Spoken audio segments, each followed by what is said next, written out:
Did you know that for this movie, Evanna Lynch beat 15,000 girls for the role of Luna Lovegood? She was ninth in a line of 30 finalists, and when it came to viewing the audition videos, producer David Barron stopped viewing after her audition saying, "She is Luna." So this is my favorite Harry Potter movie out of all the Harry Potter movies out there. I remember seeing this movie back when I was 12 years old with my brother and my mom. I had a great time at the theater. I was actually kind of scared of a couple of scenes in the movie, and I actually had some nightmares from some of the Voldemort dream sequences. Those moments definitely stuck with me as I got older. And I have three reasons why I love this movie, and my last reason is definitely my favorite.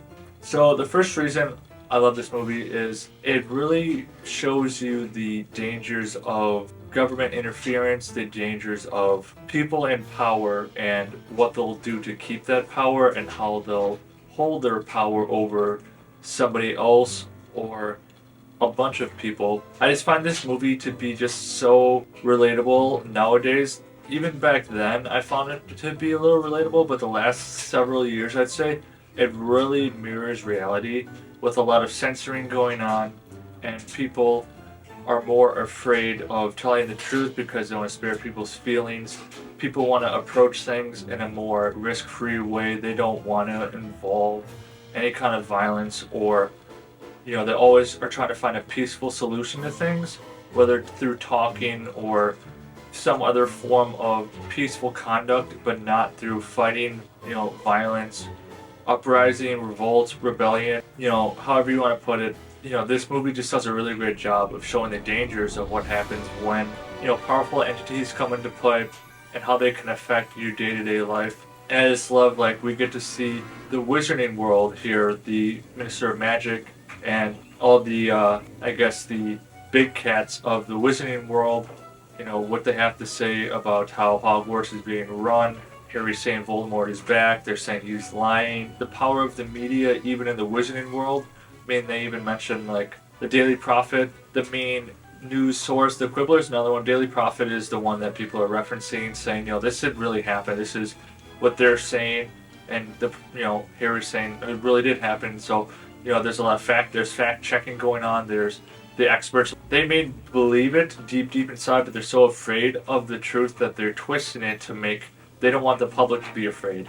They don't want to cause public alarm and maybe even make themselves look bad for going along with this crazy story that Voldemort is somehow back.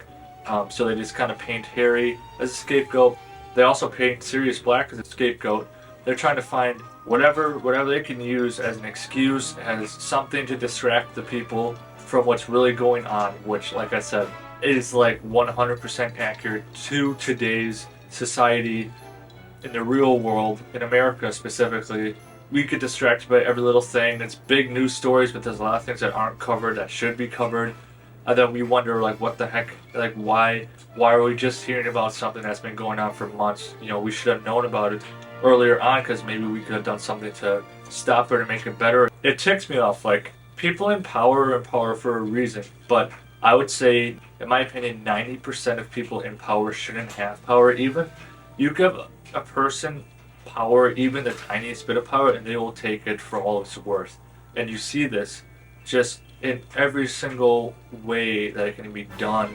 Controlling the narrative, controlling the masses through fear and tricks and strategy.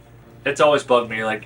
Even when I was young, I hated the idea of being controlled. Every little move you did was being watched by somebody. You couldn't have control over any aspect of your life without someone giving you permission to do so. I mean, it's absolutely ridiculous.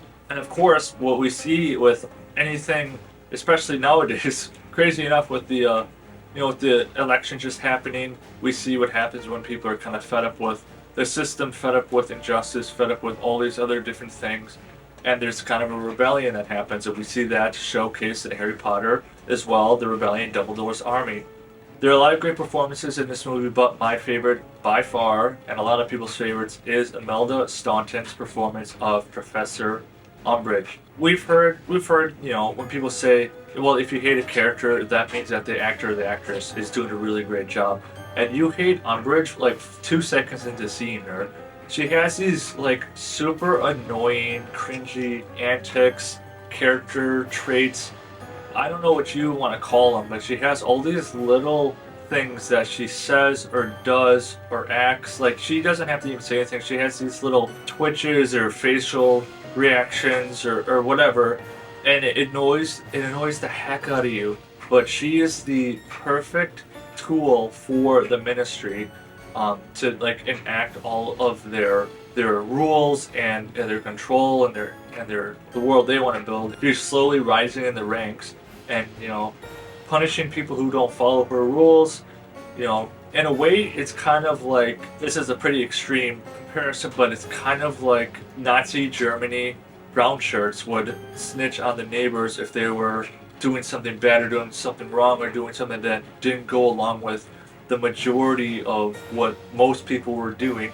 And you have kind of that same idea of, you know, Draco and his friends and Filch and a bunch of other people are kind of Umbridge's brown shirts who are reporting back to her. I have a few favorite scenes from this movie. Usually I narrow it down to one. The first few moments I really loved are any moment between Sirius and Harry. I think those moments are just so wholesome, so pure. I think Gary Oldman played a phenomenal Sirius Black. And it just really warms my heart, and I just love seeing the connection that they have.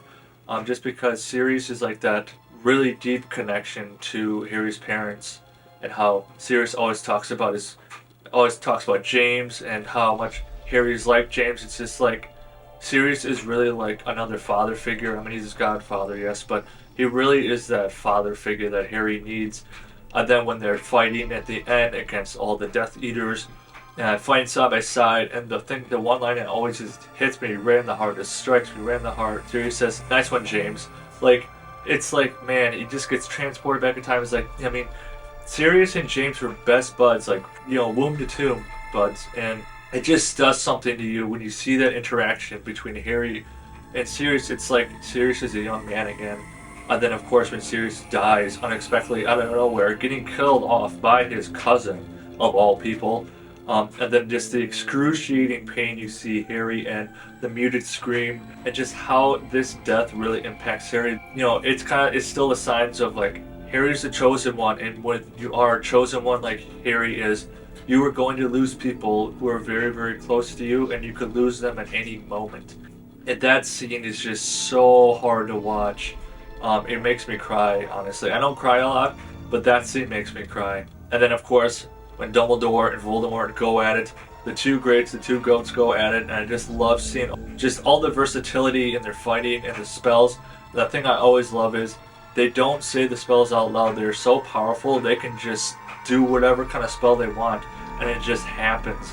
And they're so evenly matched. I just love how it ended in a stalemate. Like, they're so evenly matched, exhaust each other out. It's one of my favorite fight scenes in Harry Potter. So if you haven't seen Harry Potter or The Phoenix in a while, I highly recommend you see it. Again, it's an amazing movie. It's on HBO Max if you want to check it out again. So for Order of the Phoenix, I'm going to give it an 8 out of 10 Mudflaps. Remember, leave me a thumbs up and drop in the comments below. What's your favorite Harry Potter movie? See you next time.